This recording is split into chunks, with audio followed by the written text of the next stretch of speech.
চলে এসেছি একটা নতুন পাঞ্জাবির ভিডিও নিয়ে। আজকে যে পাঞ্জাবির ডিজাইনটা করতে যাচ্ছি সেটা হচ্ছে একটি 6 মাসের বাচ্চার পাঞ্জাবির ডিজাইন। অনেক আগে থেকেই আমাকে পাঞ্জাবিটা ডিজাইন করার জন্য অর্ডার করে রেখেছিল। ক্লায়েন্টের তেমন কোনো চাহিদা ছিল না, ডিজাইনের উপর সম্পূর্ণ আমার উপর ছেড়ে দিয়েছিল এবং আমাকে বলা হয়েছিল যে আমার ইচ্ছা মতো ডিজাইন করার জন্য।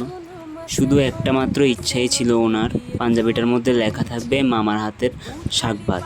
তো সেটাও আমি ওনার ইচ্ছা মতোই আমি করার চেষ্টা করেছি। এই পাঞ্জাবিটা ছিল মামার বাড়ির শাক ভাতের জন্য। পাঞ্জাবিটা খুবই ছোট ছিল, অবশ্য 6 মাসের বাচ্চার আর কত বড়ই বা পাঞ্জাবি হবে। কাজটা করার সময় একটা বাচ্চা ফিলটা আসছিল পাঞ্জাবিটা থেকে। আমি আগে কখনো বাচ্চাদের পাঞ্জাবি ডিজাইন করিনি, এই প্রথমবারই আমি বাচ্চাদের পাঞ্জাবি ডিজাইন করছি। পাঞ্জাবিটা ডিজাইন করতে খুবই ভালো লাগছিল, কারণ ছোট্ট বাচ্চার ড্রেস বলে কথা, ভালো লাগারই কথা। যারা যারা বাচ্চাদের পাঞ্জাবি এছাড়া অন্যান্য ড্রেস এবং বড়দের পাঞ্জাবি, শাড়ি এবং অন্যান্য ড্রেস ডিজাইন করাতে চান, তারা অবশ্যই আমার সাথে যোগাযোগ করতে পারেন।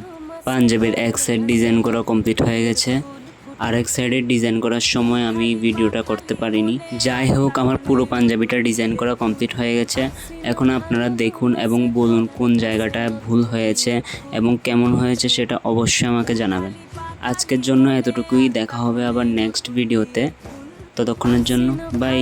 আর পাঞ্জাবির ডিজাইনটা কেমন হয়েছে সেটা জানাতে ভুলবেন না কিন্তু। উথালি পাথালি মনে আলতা কোণে নতুন বিয়ের ফুল ফুটিছে।